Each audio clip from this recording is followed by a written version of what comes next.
اعوذ بالله من الشیطان الرجیم بسم الله الرحمن الرحیم.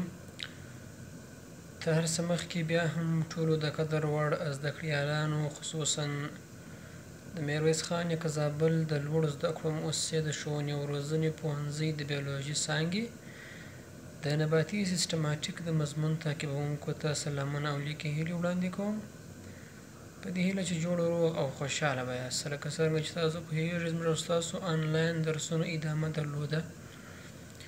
پنځم درس کې موږ او تاسو په الجیانو باندې بحث کړی و. د همدې درسونو په ادامې سره نن زموږ او ستاسو شپږم درس دی چې په هغې کې پلاستید نه لرونکي تیلوبایونټاوې یعنې هغه تیلوبایونټاوې یا ابتدایي نباتات کوم چې پلاستید نه لري. مخکې چې موږ او تاسو کوم الجان ویلي موږ او تاسو ویلي وو چې هغه چې دي هغه پلاستیدا دي، اما فنجان چې دي هغه پلاستیدا دي، یعنې دوی چې نه لري پلاستید نه لري، نو ځکه ورته پلاستیدا ویل کېږي چې په همدغو کې بیا پوپنکونه یعنې میکزوفایټا او فنجان یعنې مایکوفایټا شامل دي. هیله مند یم چې همدا هم راسره راتلونکي او تیر درسونه راسره تعقیب کړئ. هغه مطالب چې موږ او تاسو به په همدې درس کې پرې بحث کوو هغه عبارت دي له د پوپنکونو فایلم د هغې پیژندنه، وروسته د فنجیانو فایلم وایو، د فنجیانو ځانګړتیاوې، د فنجیانو یا فنګسونو اقتصادي ارزښت، د فنګسونو طبقه بندي او هم د فنجیانو تکثر. لومړی راځو موږ او تاسو په پوپنکونو باندې بحث کوو یعنې فایلم آف میکزوفایټا. دا فایلم 50 نوي او 80 جنسه لري، یعنې په همدې 80 جنسه کې 500 نوي شتون لري. دوی کلوروفیل نه لري. مخکې هم موږ او تاسو ویلي دي چې دوی چې دي پلاستیدا دي، یعنې بغیر د پلاستید دي. په پلاستید کې بیا خپله کلوروفیل شتون لري، نو لکه څرنګه چې دوی پلاستید نه لري نو کلوروفیل هم نه لري. دا چې رنګ نه لري نو ځکه له پروټوزوا او فنګسونو سره مشترک صنفونه لري، یعنی دوی ځکه په له فنجانو او همدارنګه البته د فنګسونو او پروټوزواو سره یو ځای کیږي ځکه دوی رنګ نه لري. رنګ ځکه نه لري چې دوی کلوروفیل نه لري. نباتات چې دي هغه موږ تاسو ویلو چې کلوروفیل لري، اما دوی کلوروفیل نه لري. دا نباتاتو د زرغون رنګ لامل هماغه کلوروفیل دی، دوی هماغه نه لري. په کالوني شکل باندې ژوند کوي او چې بعضې وخت یې 10 سانتي مترو ته رسیږي. همدا کالوني یعنې دوی په ګډ ډول سره ژوند کوي، په یو ځایي شکل سره ډیر په یو ځای کې ژوند کوي چې همدې ته کالوني ژوند وایي. دوی 3 مهمې ټولګۍ لري. لومړی چې دی هغه میکزومایسیټس دی. دوی څو هستوي دي، یعنی د دوی حجرات چې دي هغه څو هستې لري. سویمر فلاجیلیم لري، یعنی دوی چې دي هغه داسې لامبو وهونکي سویمینګ لامبو وهلو ته وایي. دوی لامبو وهونکي پلانجل لري چې د هغې پوسته باندې حرکت کوي او دوی چې دي حقیقي دي.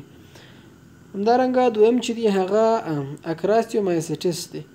دوی هم څو هستوي دي او لامبو وهونکي امیبایي شکل دی، یعنی د امیب په شکل باندې کوم چې په سیوډوپوډا دي، کوم چې درواغجنې یا کاذبې پښې درلودل، دوی هم هماغسې شکل لري، خو اما توپیر یې په دې کې دی چې دوی لامبو وهونکی امیبایي شکل لري.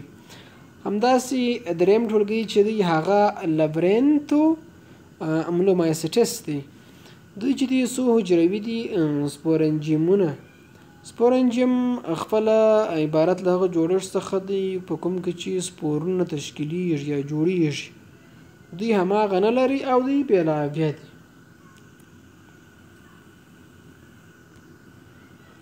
دویم موږ تاسو راځو د فنجانو فایلم وایو، فایلم آف مایکوفایټا. فنجان یوکاریوټیک یعنی حقیقي هستې لرونکي دي. د دوی هستوي مواد له سایتوپلازم سره په تماس کې نه دي د بکټریا خلاف. څو حجروي یعنی مولټي سیلولر دي. بدن یې د څو حجراتو څخه جوړ شوی دی. د پروټوزواو په شان باندې یو حجروي نه دي.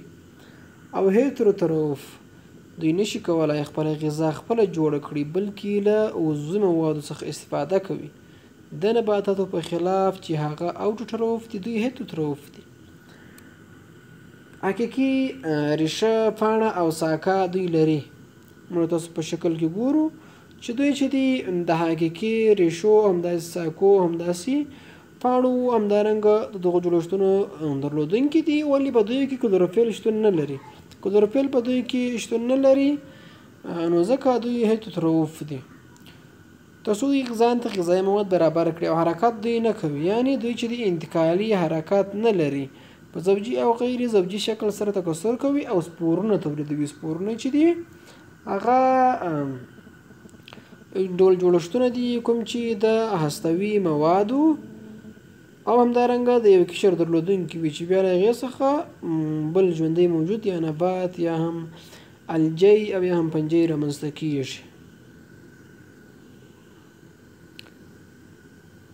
د فنجیانو د ودې لپاره د 35 څخه تر 25 سانتي ګریډ تودوخه مناسبه ده.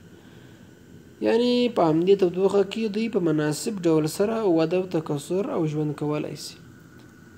د پی ایچ شرایط په خاوره کې د 10 څخه تر 2 پورې تحمل کولی شي.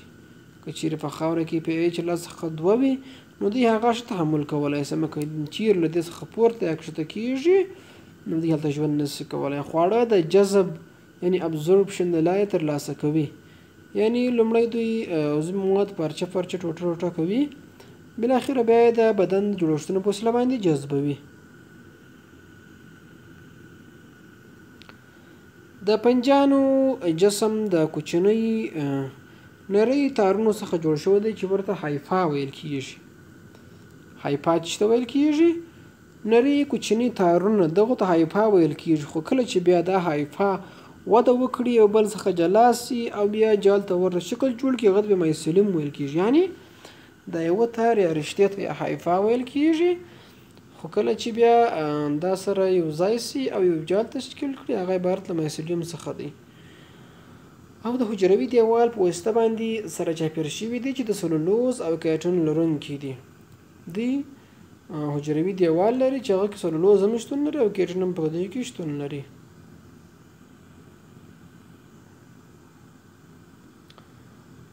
د فنجیانو ځانګړتیاوې. فنجیان چې دي هغه کلوروفیل نه لري. مخکې مو تاسو ویلي وو دوی مختلف رنګونه لري. یعنی ځینې سره ځینې شنه ځینې خړ همداسې ژیړ مختلف شکلونه لري رنګونه البته لري. دوی ګنده خوړونکي دي. یعنی هغه مواد کوم چې وراسته شوي وي هغو څخه دوی استفاده کوي. په زوجي او غیر زوجي ډول تکثر کوي. فنګسونه د حرکت کولو وړتیا نه لري. یعنی دوی انتقالي حرکت سرته نه رسوي. فنګسونه لیږدونکي نسجونه یعنی زایلم او فلویم نه لري لکه څنګه چې عالي نباتات لري.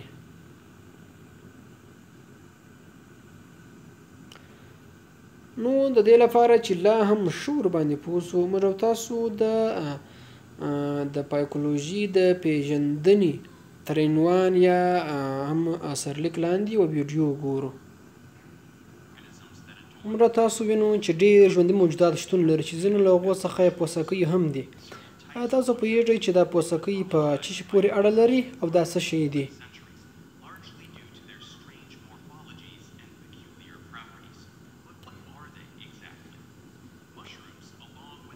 پوڅکۍ همدارنګه خمرمایه او چڼاسکي چې دي دا ټولو فنجیانو پورې اړه لري. یعنی دا ټول د فنجیانو یا فنګسونو په ټولګۍ پورې اړه لري. ډېری خلک فکر کوي چې فنجیان چې دي هغه نباتاتو سره ډېر ورته ځانګړتیاوې لري خو ما دا ډېر توپیر ورسره لري. اما همدا فنګسونه له نباتاتو سره ډېر ورته والی لري چې دا مخکې په نور درسونو کې تشریح شوي دي. فنجیان چې دي هغه په یو جلا کینګډم یا عالم کې د نباتاتو او حیواناتو په شان باندې طبقه بندي شوي دي ځکه چې دوی د همدوی په شان باندې ځینې خواص لري چې همدا بیا په مایکولوژي کې مطالعه کیږي. فنجیان چې دي هغه په مختلفو ځایونو کې په مختلف ډول باندې استفاده کیږي او له هغو څخه مختلف شیان لاسته راځي. الیزنډر فلیمینګ په 1880 څخه تر 1955 کلونو کې چې د ژوند کوي نوموړي د سټیپټولوکوکس په نامه بکټریاوې چې کړلې مطالعه کولې او وروسته د ولیدله چې په چڼاسکو کې هیڅ ډول بکټریاوو شتون نه درلودی.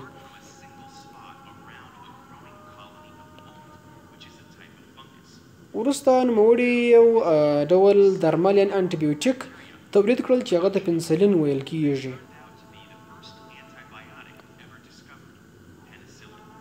پنسلین له هغې راهیسه بیا تر اوسه پورې په ډېره پیمانه باندې استفاده کیږي او د میلیونونو ژوندیو موجوداتو یا هم انسانانو ژوند یې ژغورلی دی.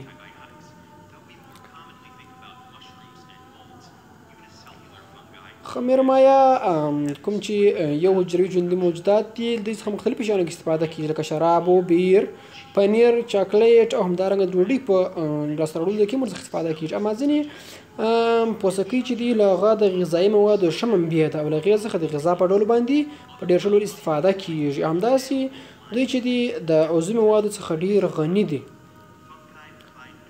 دوی کولی شي چې عضوي مواد څه شي کړي برابر کړي هم له دوی څخه غوړي لاسته راوړل کیږي.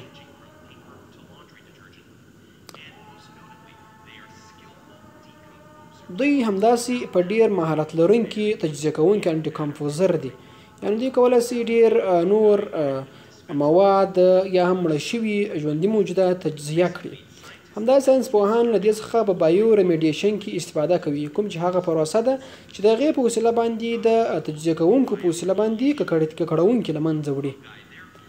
دوی همدغه مواد چې دي تجزیه کوي.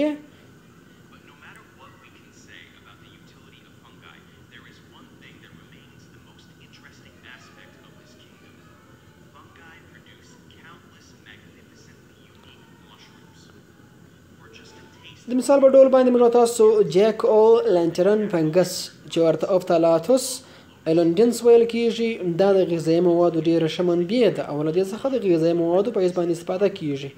همدا بیا په شپه کې په همداسې شکل باندې یعنې دوی څنګه کوي رنګ راوړي. ځینې بیا لکه بلیډینګ ټوت فنګس یا هم هایډیلم فیکي دوی یو تور بخونده اله تور رنګه مایع تولیدوي.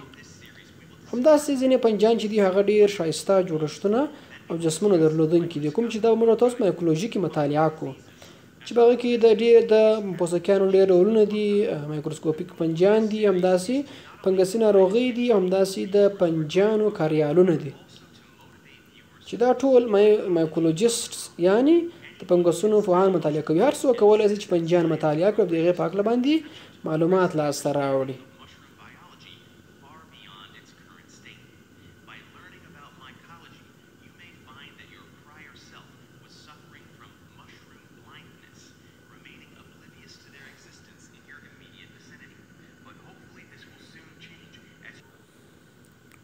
اوس موږ او تاسو راځو د فنګسونو د اقتصادي ارزښت په هکله باندې بحث کوو.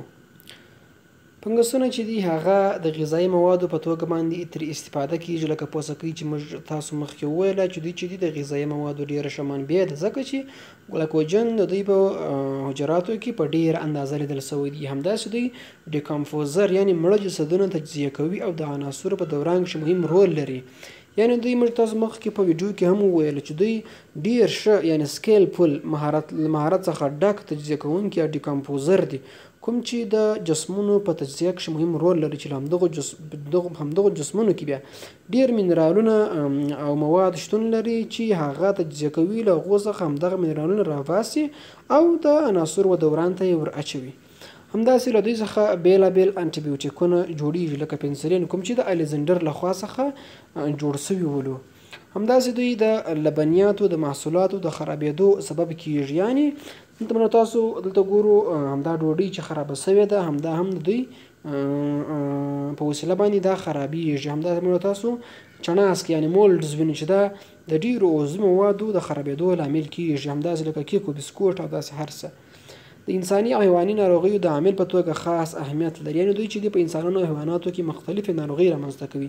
دلته چې موږ تاسو د نوکانو یوه ناروغي ګورو چې دا شړولي یا هم خراب کړي دي، دا هم د همدوی په وسیله باندې چې شوي دي خراب شوي دي. همداسې په نباتاتو کې هم مختلفې ناروغۍ رامنځته کوي.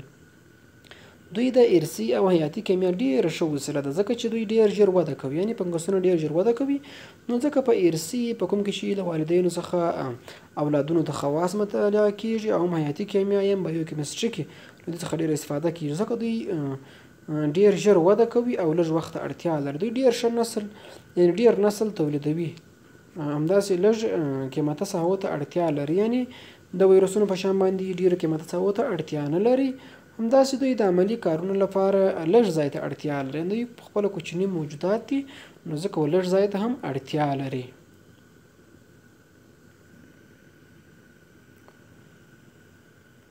د فنجیانو رول د انسانانو په ژوند کې. فنجیان چې دي هغه د انسانانو په ژوند کې ډېر رول لري. لومړی د ډوډۍ پوپنک چې موږ تاسو وګورو، دا پوپنکونه د تور او شین رنګونو سره د ډوډۍ او نورو غذایي موادو د پاسه چې کېږي لیدل کېږي، یعنې دوی د ډوډۍ همداسې د نورو غذایي موادو د خرابېدو لامل کېږي. کله که چېرې تاسو لیدلي وي کله چې ډوډۍ په یو ځای کې کېښودل سي، یعنې په داسې ځای کې چې هغه د دوی د ایښودلو لپاره مناسب نه وي، نو دوی سپین او تور رنګه شیان کوي چې هغه عبارت له همدغه فنګسونو څخه دي. خمیرمایه بیا یو حجروي فنجي دي چې د ډوډۍ او شرابو جوړولو لپاره استعمالیږي، یعنې شیدې چې په مستو باندې اړول کېږي، یعنې لکه څرنګه چې شیدې په مستو باندې د بکټریاوو په وسیله باندې اړول کېږي، همداسې د شرابو په جوړولو کې، همداسې د ډوډۍ هم د اوړو په خمیره کولو کې همدغه خمیرمایې څخه استفاده کېږي. که چیرې تاسو په بازار کې لیدلي وي په کومو کڅوړو کې چې کومه خمیرمایه خرڅېږي هغه همدغه فنجیان دي، یعنې دا یسټس دا یو حجروي ژوندي موجودات یعنې فنګسونه دي. له همدغو فنګسونو څخه د اوړو په خمیره کې استفاده کېږي تر څو ښه ډوډۍ ورڅخه لاسته راوړل شي. همداسې شراب چې جوړېږي دا هم د همدوی په وسیله باندې. پوستکی بیا د غذا په توګه ترې استفاده کولی شو چې هغه په ډېره اندازه سره پروټین لري.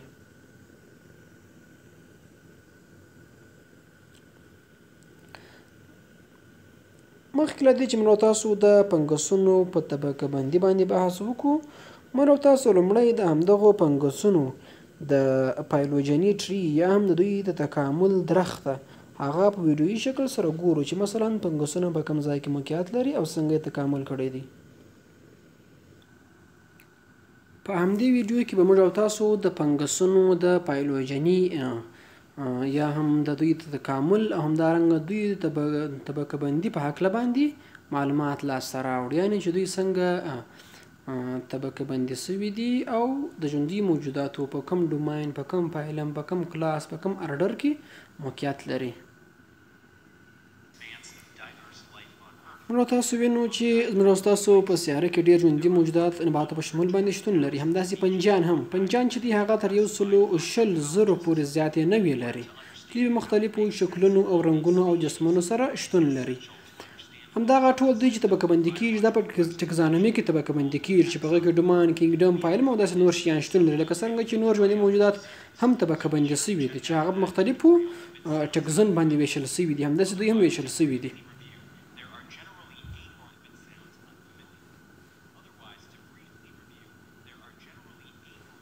په عموم کې دلته 8 ټکزونه شتون لري چې په هغه کې څومره چې لاندې موږ تاسو زو همداسې سپیسیفیسیټي یعنې خاصوالی زیاتېږي، یعنې په سپیشیز کې دوی ډېر خاص دي. دا خواص چې کوم دي دا دوی په سپیشیز کې ډېر خاص کېږي. دا ټولو ته یې ټکزا ویل کېږي او د یوه ته یې ټکزن ویل کېږي.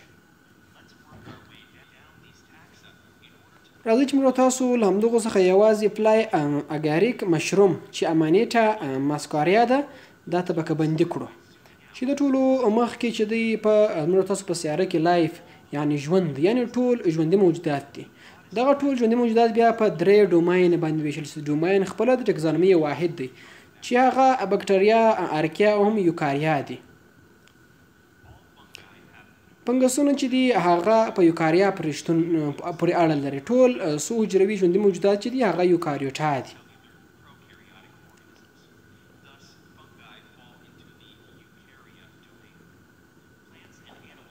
نباتات او حیوانات چې دي هغه په جلا جلا عالمونو کې ویشل شوي دي. همداسې فنګای چې دي هغه هم جلا یو عالم دی.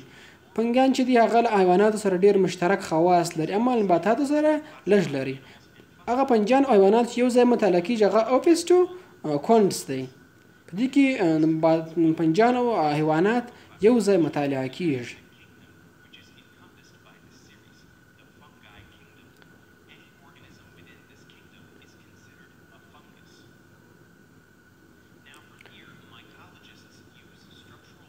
مایکولوجستانو یا هم پنجپوهانو د جوړښت او جنټیکي خواص پر اساس باندې څنګه کړي دي؟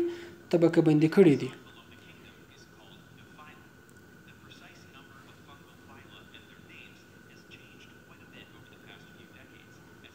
یعنی کله چې دوی په فایلمونو باندې ویشل کېږي دوی خواص بدلیږي.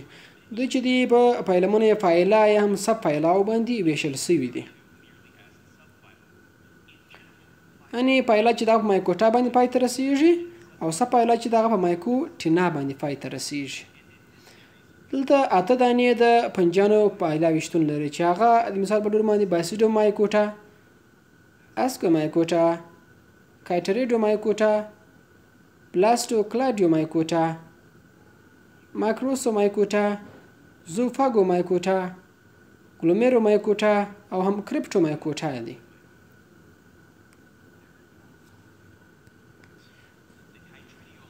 کایټریډو مایکوټا، بلاسکریډیو مایکوټا او همدارنګه کریپټو مایکوټا چې دي دا ټول د سنګل سیلډ یعنی واحد الحجروي فلاجیل لرونکي فنجیان دي. یعنی دوی فلاجیل لري چې ورته زوسفوریک فنجي هم ویل کېږي. مایکرو مایکوټا همداسې زوفاګو مایکوټا، ګلومیرو مایکوټا چې دي دا هغه فنجیان دي کوم چې دوی رشتوي هایفې لري. یعنی دوی بدن چې دی هغه فیلامنټوس یا هم رشتوي جوړښت لري.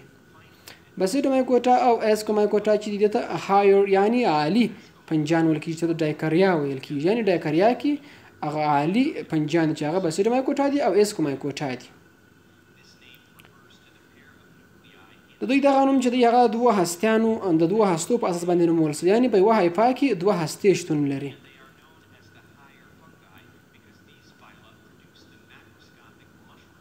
دوی ماکروسکوپیک یعنی غټ جوړښتونه تولیدوي نو ځکه ورته ډایکاریا یا هایر فنګي یا معالي فنجیان ویل کېږي.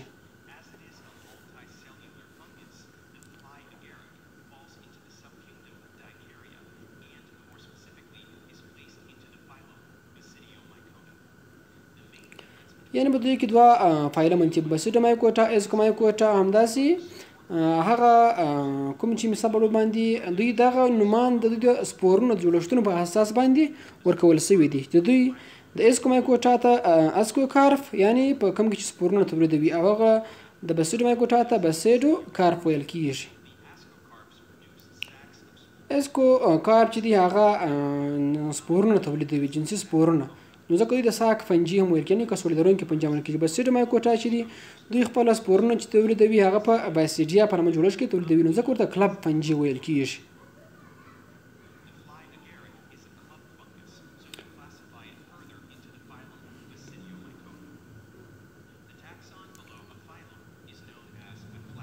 د فایلم څخه وروسته کلاس شتون یعنې ټولګی راځي چې هغه په مایسیټي باندې پای ته رسېږي. مثال په ډول باندې د 3 سب فایلوي شتون لري چې هغه څخه وروسته بیا کلاسونه هر یو بیا په کلاسو باندې ویشل شوی دی. یعنی د هر سب فایله بیا وروسته په کلاسو یا ټولګیو باندې ویشل شوی دی.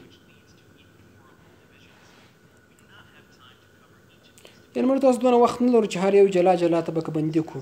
یو له هغو څخه موږ تاسو رااخلو چې هغه سب فایلم اګاریکو مایکوټینا ده چې په هغې کې یو کلاس اګاریکو مایسیټس دی. ارډر یې اګریالیس دی یعنی ارډر چې دی هغه په ایلیس باندې پای ته رسېږي. په ارډر اګریالیس کې مشروم کوم چې ګیلز یعنی سوري لري شتون لري.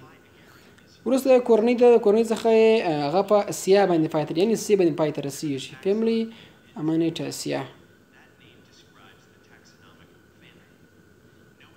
دغه څخه وروسته جنس شتون لري یعنی فامیلی بیا په جنس باندې ویشل شوی دی چې هغه کې امانیټا ده. وروسته نوې سپیشیز ده چې هغه ماسکاریا ده. نو موږ تاسو همدغه فنګس ته چې کله نوم ورکوو هغه امانیټا ماسکاریا ورکوو چې دا په دوه ګونې نومېښودنې بای نومیل نومنیکلیچر کې ورکول کیږي.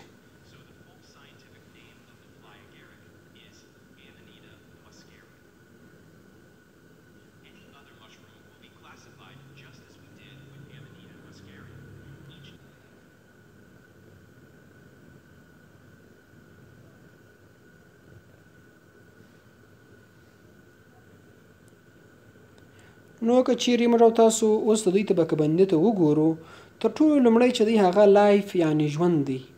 یعنې ټول ژوند چې دی هغه بیا په 3 ډوماینه باندې ویشل شوی و چې هغه یوکاریا، همداسې بکټریا، همداسې بل څه شی و پروکاریا باندې ویشل شوی و. نو همدغه فنجیان چې دي دا د یوکاریا په ډوماین پورې اړه لري.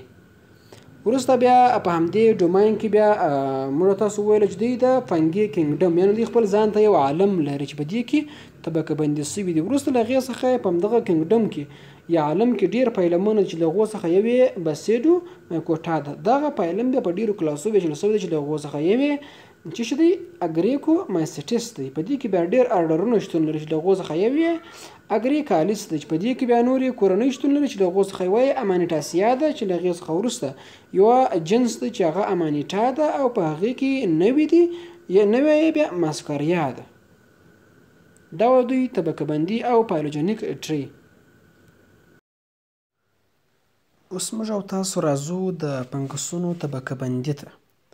فنګسونه په 5 کلاسونو باندې ویشل شوي دي چې له هغو څخه لومړی یې پایکومایسیټس ده. دا د هغو فنګسونو له جملې څخه دي کوم چې په مختلفو روغتونونو د هغو په اتاقونو کې، همدارنګه په هوا، خاوره او مختلفو ځایونو کې موندل کیږي او مختلفې ناروغۍ دوی څخه رامنځته کیږي.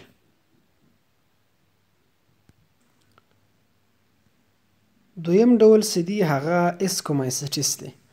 دا به عبارت له هغو فنګسونو څخه دي کوم چې دوی ته سپور شوټرز هم ویل کیږي، یعنې دوی چې کیږي سپورونه تولیدوي. دوی په یو کڅوړه یعنې ساک کې د اسکي کوم چې ورته د اسکي په نامه ده اسکي، په دې کې دوی دغه سپورونه تولیدوي. نو ځکه دوی ته اسکومایسیټس هم ویل کیږي، یعنې اسکو عبارت له اسکي څخه ده، په کوم کې چې دوی دغه سپور تولیدوي، یعنې دغه کڅوړه ده، او مایسیټس وایي فنجیانو ته.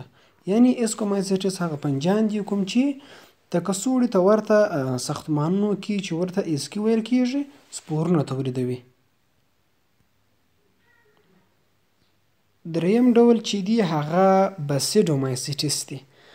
بسیډومایسیټس بیا رشتوي یعنې فیلامنټوس فنجیان دي، یعنې دوی شکل چې دی هغه داسې رشتوي شکل ته دی، نه یعنې داسې رشتوي شکل لري. دوی بیا خپله دغه سپورونه چې تولیدوي دا د باسیډیا په نامه په یو جوړښت کې چیچ کوي تولیدوي.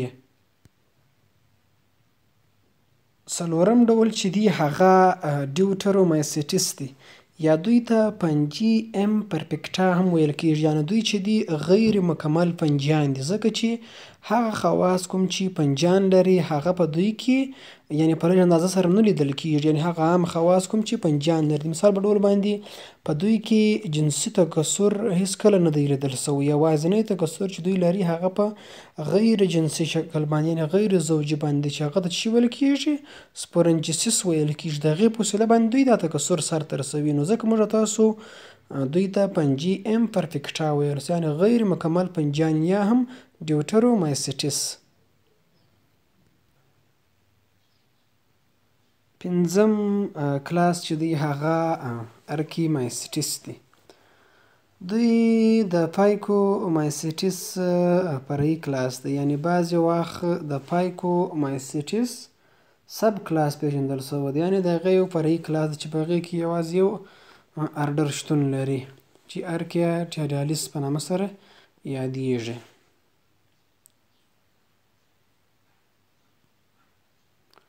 اوس موږ او تاسو راځو د فنجیانو تکثر یعنې ریپروډکشن ته.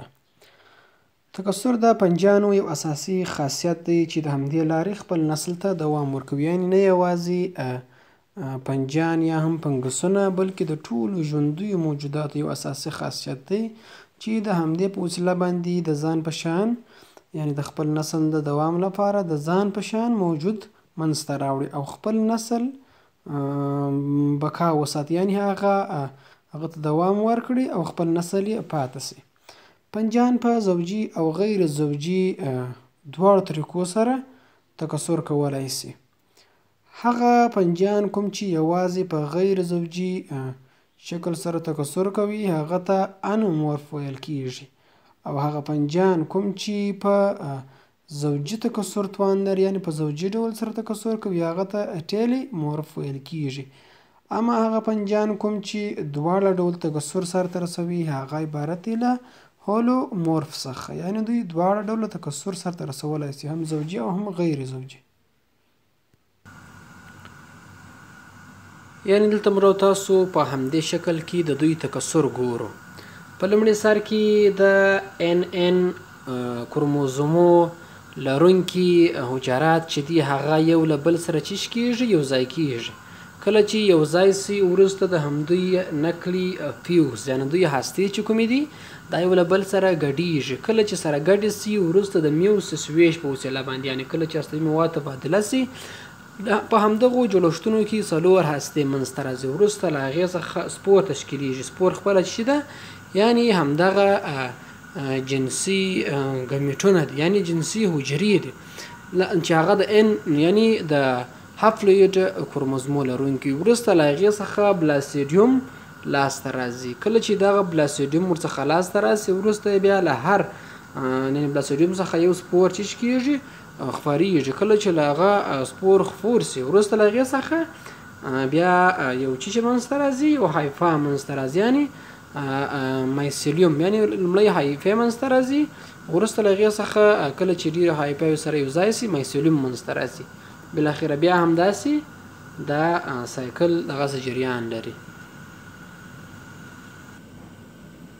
لومړی موږ او تاسو راځو د دوی غیر زوجي تکثر ته.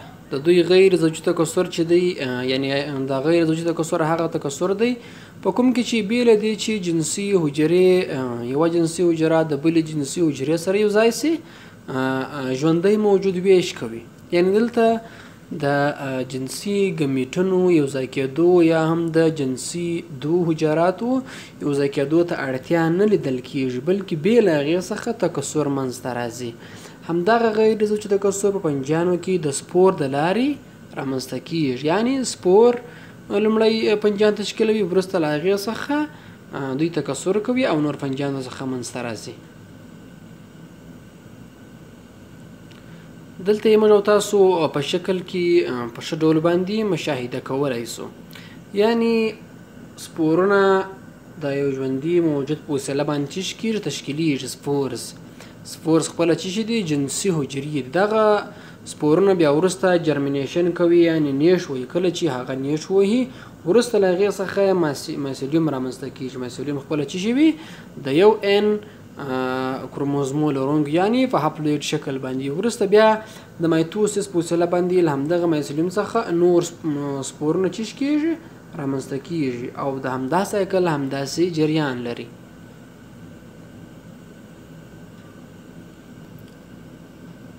د فنجیانو غیر زوجي تکثر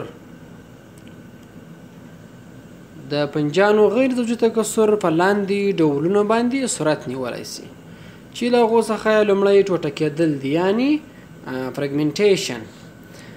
کله چې د هایفا یوه رشته په څو مساوي شکله برخو باندې وویشل شي د هرې برخې څخه یې نوی فنجي منځته راځي چې همدې تکثر ته ټوټه کېدل ویل کېږي. یعنې ژوندی موجود که چیرې موږ تاسو په څو ټوټو باندې وویشو وروسته بیا له د هرې ټوټې څخه یو ژوندی موجود منځته راځي. یعنې دا خپله په ځینو پروټوزواو کې هم لیدل کېږي لکه پلاناریا کې چې کله موږ تاسو هغه په څو برخو باندې وویشو له د هرې برخې څخه یې ژوندی موجود منځته راځي او دا ټوټه شوي برخې ته یې چې ویل کېږي اویډیوم ویل کېږي.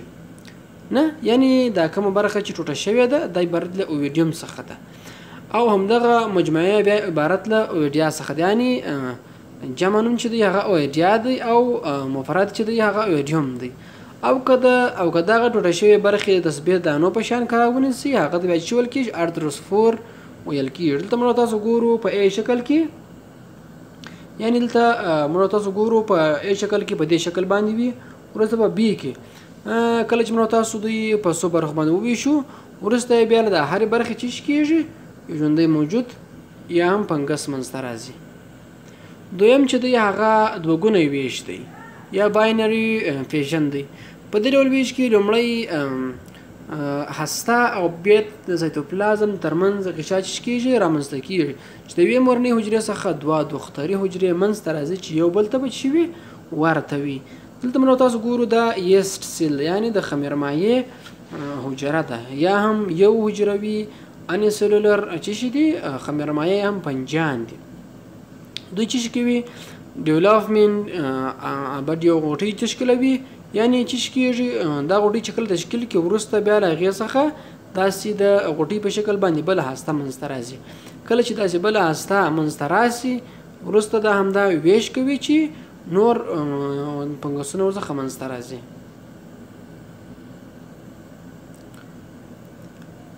دریم چې دی هغه غوټۍ وهل دي. په دې ډول ویش کې د پنجیانو په جسم کې یو کوچنۍ غوټه پیدا کېږي چې ورو ورو انکشاف کوي او د مورنۍ پنجې د بېلېدو نه وروسته خپل ژوند ته دوام ورکوي. یعنې دا د غوټۍ وهلو په شکل باندې دی. څلورم یې د سپور په شکل دی. سپور یو پنډ قشر دی چې د فنجي سایتوپلازم یې پوښلی دی او په ځانګړي یا خاص ډول سره ورته سپورنجو سپور ویل کېږي. سپورنجو سپور د دې قشر لاندې هستې په نوبت سره څو ځله یعنې لومړی په 4 بیا 14 بیا 4 او بیا بالاخره په 255 داسې په دې جمعي شکل باندې ویشل کېږي. وروسته له هستې سایتوپلازم ویش کوي چې هره حجره یې د یو پوښ په وسیله باندې چارچاپېره کېږي چې همدا عبارت یې له سپورنجیسس څخه دی یعنې د سپور په شکل باندې تکثر دی. د پنجیانو په دویم شکل سره تکثر عبارت دی له زوجي تکثر څخه یعنې سیکشوال ریپروډکشن دی. زوجي تکثر په پنجیانو کې د دوو جنسي حجرو یعنې نارینه او ښځینه ګمینټونو د یوځایوالي څخه منځته راځي. په پایله کې زایګوټ تشکیلوي او له هغه څخه وروسته جنین رامنځته کېږي. له جنین څخه وروسته بیا یو بالغ فنګس رامنځته کېږي. یعنې ټول ژوندي موجودات چې کله په زوجي شکل تکثر کوي دوې جنسي حجرې هلته چې کېږي سره یو ځای کېږي چې بیا زایګوټ تشکیلوي یعنې دوې جنسي حجرې بیا زایګوټ بالاخره بیا جنین جوړوي او بالاخره یو بالغ موجود ارګانیزم چې کېږي رامنځته کېږي. زوجي تکثر په فنګسونو کې د لاندې مرحلو لرونکی دی. لومړی چې شوي لومړی پلازموګامي دی.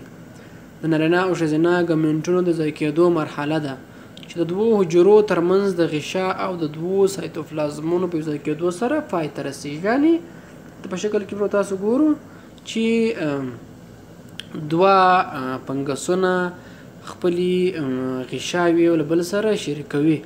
کله چې دا سره شریکې کړي نو وروسته بیا په دویمه مرحله یعنې کاریوګامي کې چې کېږي د سایتوپلازم له ګډېدو وروسته د هغوی هستې یو د بل په څنګ کې قرار نیسي. یعنې لومړی سایتوپلازم یو له بل سره ویشي.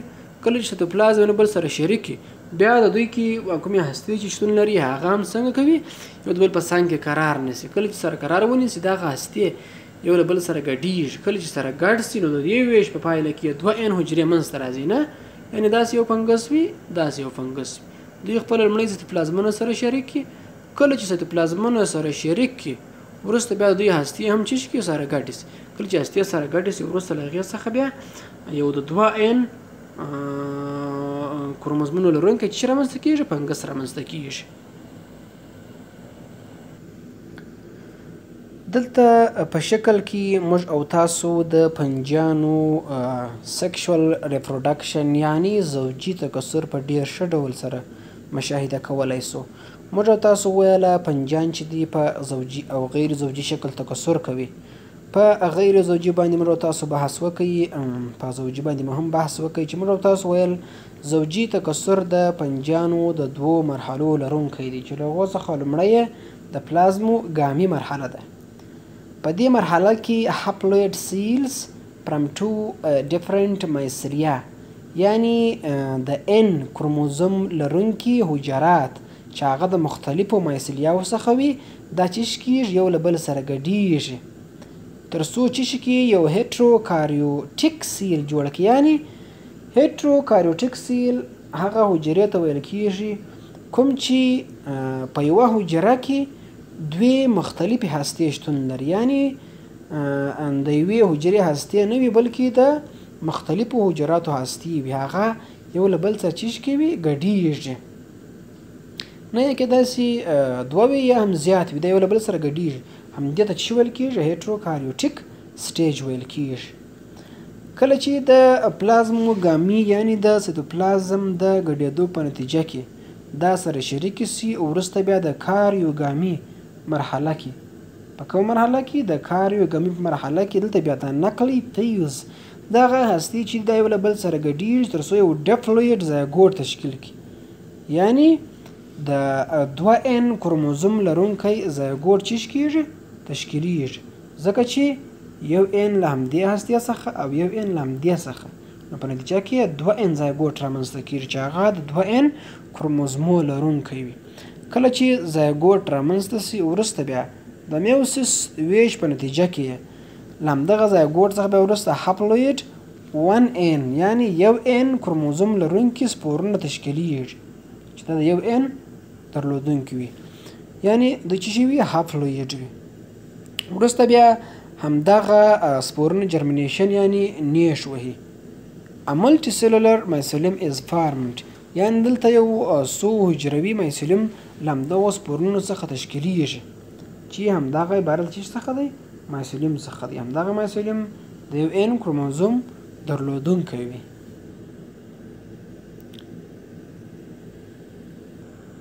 موږ او تاسو پوهیږو چې پوڅکۍ، خمیرمایه او همدارنګه مولډز هم چڼاسکي دا ټولو فنجیانو پورې اړه لري، یعنې فنجیان چې دي هغه له یو حجروي خمیرمایه څخه بیا تر پوڅکیو پورې چې هغه غټ غټ جوړښتونه لري شتون لري.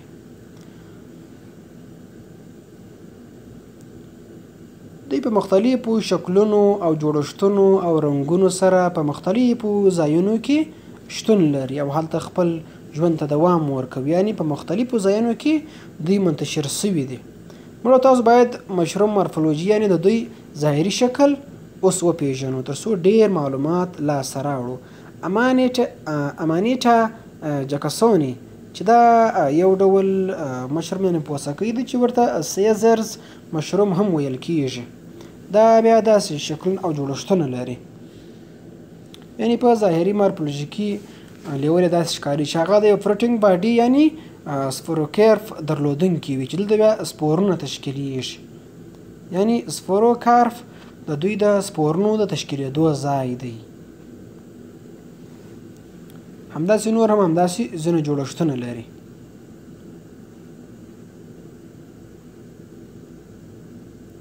که چیرې موږ تاسو دوی په مایکروسکوپي یعنې په ډېر نږدې ډول سره مطالعه کړو، دوی د هایفا درلودونکي چې پلورل جمع چې د هغه هایفیا ده چې دوی بیا سره یوځای کېږي او مایسیلیم جوړوي، جال شکل جوړښت وي، هغه ته مایسیلیم ویل کېږي. د همدې د لارې څخه دوی څه کوي؟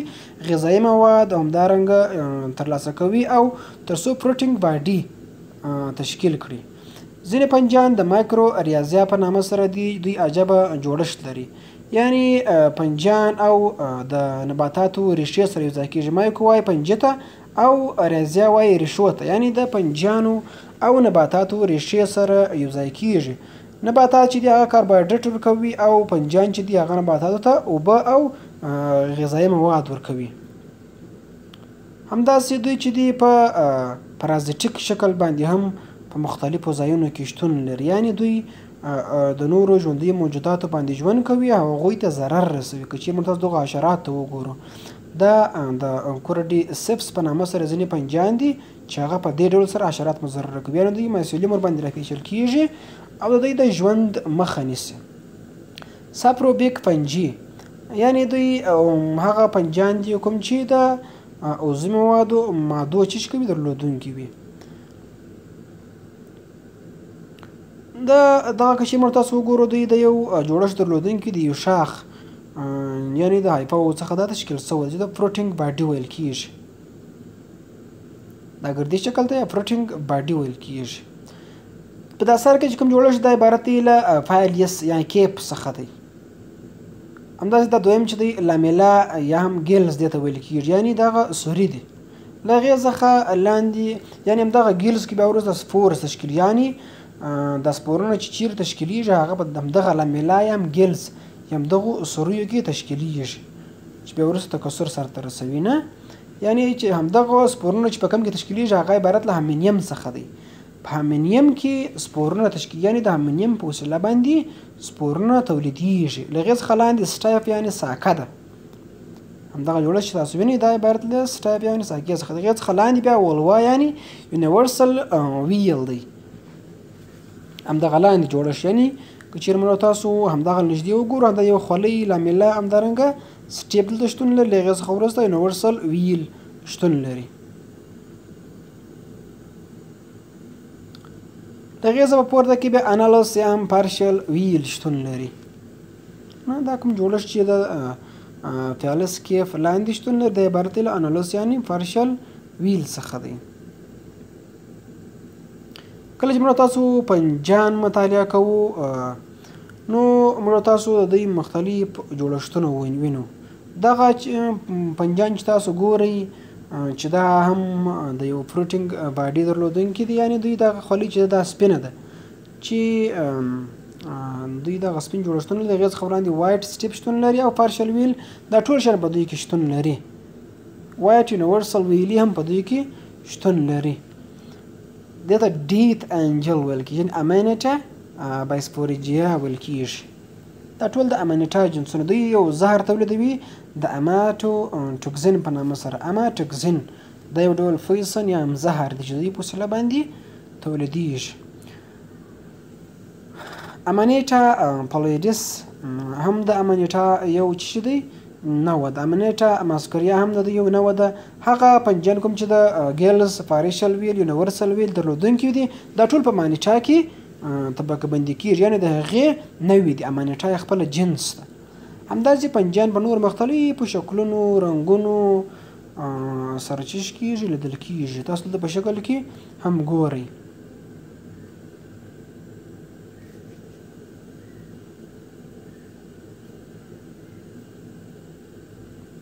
فنجیان په مایکروسکوپي شکل باندې هم لیدل کېږي نه، یعنې موږ تاسو نشو کولی چې هغه په سترګو باندې مشاهده کړو، بلکې مایکروسکوپ ته اړتیا لیدل کېږي. همداسې موږ تاسو په نږدې ګورئ دا ګیلز دي نه، په دې کې بیا د ټراما په نامه څه دي د هایفل انساج دي، یعنې دوی د سپور شکل او اندازې دا ټول د مایکروسکوپ لاندې مشاهده کوي. د هغې په وسیله باندې دوی دا ګوري. یعنې یو عملیات چې د سپور پرنټ ویل کېږي دا یو عملیات چې په لابراتوار کې اجرا کېږي چې یو فنګس سره اخیستل کېږي، د هغې سپورونه د دوی د فروټینګ باډي څخه یعنې ګیل څخه چې کېږي پر کاغذ باندې اچول کېږي. کله چې پر کاغذ باندې واچول سي وروسته بیا دوی په داسې شکل سره لیدل کېږي چې همدا سپورونه دي، یعنې دوی په واضح ډول سره مشاهده کېږي. همدا سپورونه دي چې په وسیله دوی تکثر سرته رسوي. تاسو وګورئ په ډېرو ښایستو او جذابو شکلونو سره هم دوی لیدل کېږي. همدغو سپورونو درلودونکو جوړښتونه عبارت له هامینیفور څخه دي. هامینیفور نه په همدغه کې بیا دوی سپورونه تشکیلوي. دلته دوی هم د هامینیفور درلودونکي دي، یعنې فرشني مشروم دوی هم همدغه جوړښتونه لري. وګورئ دلته ټیبولر هامینیفور دوی لري په همدغه جوړښت کې. همداسې بیا ځینې بیا د پولي پور درلودونکي دي. همدغه فنګس چې تاسو ګورئ دا بیا د پولي پور درلودونکي دي، یعنې ریشي مشروم په نامه د ګانوډرما په نامه په جنس پورې اړه لري نه، د ریشي مشروم. همدا بیا داسې ساختمانونه لري. همداسې پپ بالز دوی بیا سپورونه تشکیلوي، هغه یې د دوی په فروټینګ باډي کې چې کوي تشکیلوي چې په سترګو باندې نه لیدل کېږي، یعنې هلته څه شي وي غیب یعنې پټ وي. همداسې مختلفو شکلونو او رنګونو سره دوی لیدل کېږي.